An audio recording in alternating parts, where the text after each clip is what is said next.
Aku tidak ingin tahu itu. Dah, cewekmu tidur lagi. Aku tiada cewek, Aslah. jangan tanya soalan itu. Orang kata add Aslah. Asla tidak live, macam mana aku mau invite?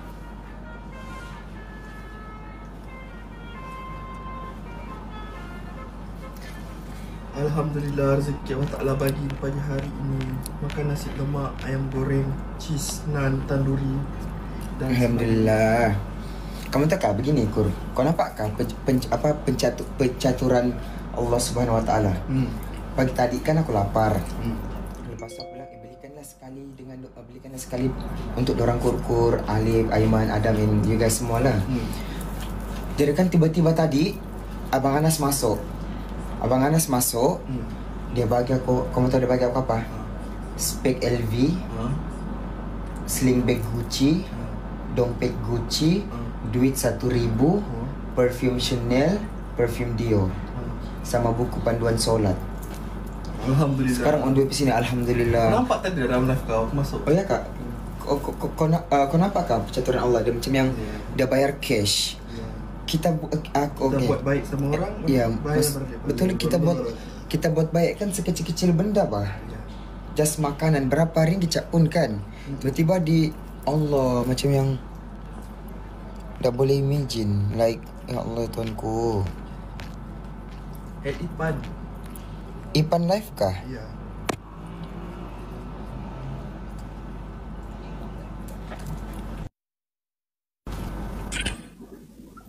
Pan. Uno Yan? Kamu tahu kah? Sesuatu.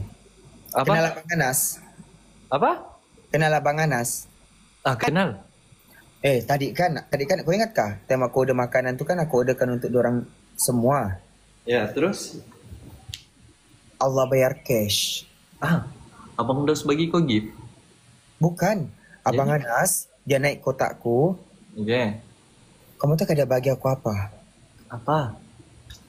Dia bagi aku spek mata LV, sling bag Gucci, dompet Gucci, duit 1,000, perfume Chanel, Dior, sama buku panduan solat. Kau faham tak?